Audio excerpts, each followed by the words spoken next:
I would like to offer my review of Harry Potter and the Cursed Child, the latest J.K. Rowling book in the Harry Potter series. So the night that it was released, I was tempted to go out to Barnes & Noble and get a copy at midnight. I knew a couple people that were going to be there. It would have been fun, I think, but kind of at the last minute I decided against it. I decided to download the book from the Evansville Vandenberg Public Library. So about 1 in the morning I went on there just to download it. And an hour after its release, I don't know how many digital copies the library had, but after an hour there were already 8 people on the wait list. There were 8 people in front of me waiting for a copy. So it took me a few weeks to get it. I got it last week. I read it. And this is the story of the characters from Harry Potter all grown up, several years after the battle for Hogwarts. We see them in their professional lives. They're in the Ministry of Magic. And then they've had their kids. Harry Potter has a son, Albus, and Draco has a son named Scorpius. So the story, for me, I was pretty excited about a couple things.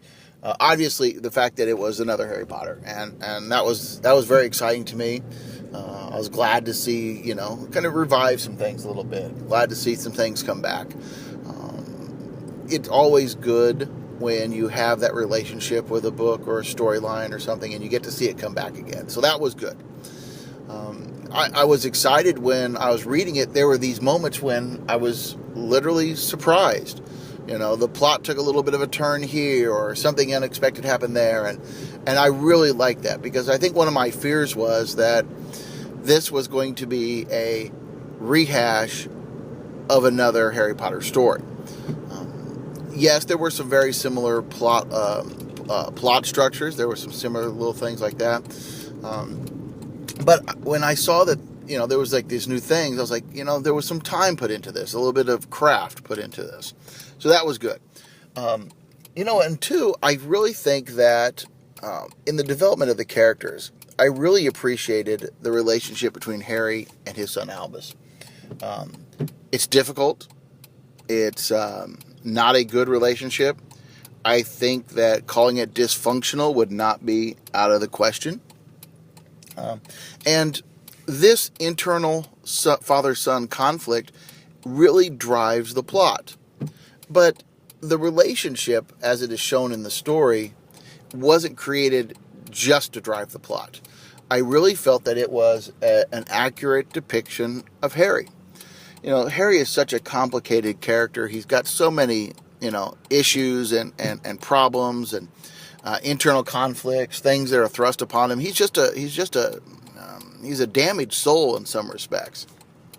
And to see him act this way as a father, to me, made sense. It was natural.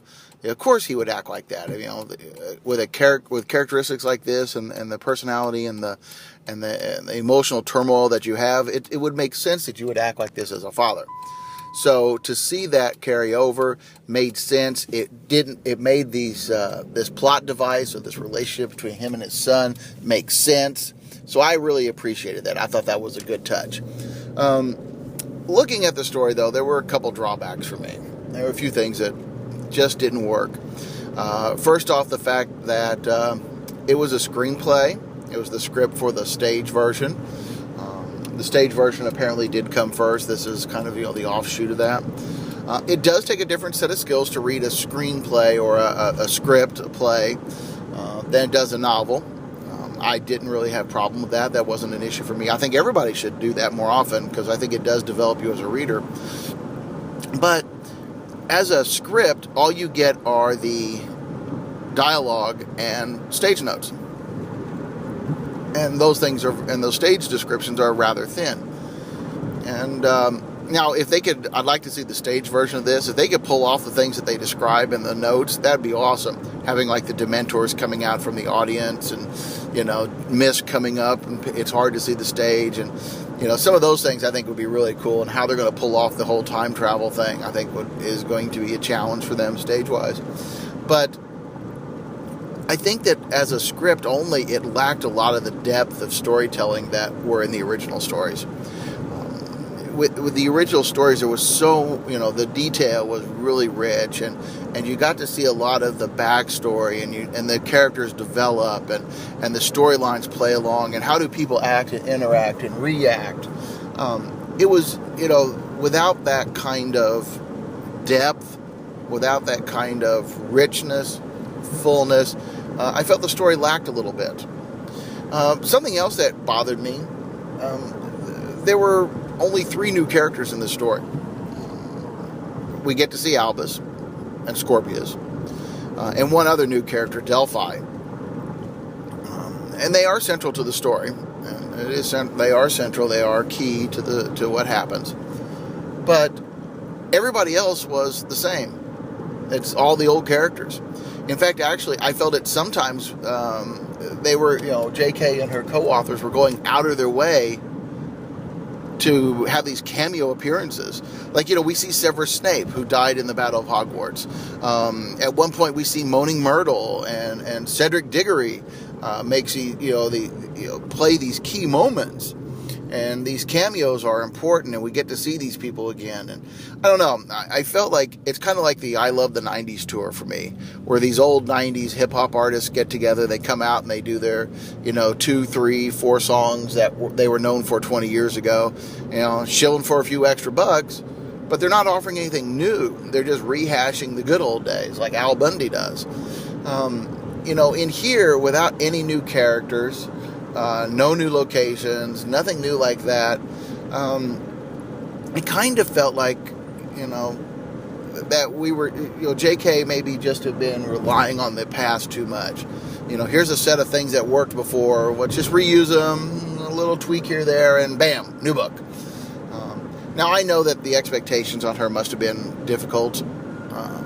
They were high. The expectations were high, and it may have been difficult for her to work with those things. I think in a way that it makes sense that she wrote a screenplay instead of another novel, because the screenplay is so different than the novel. It allows her to get out from under some of those expectations.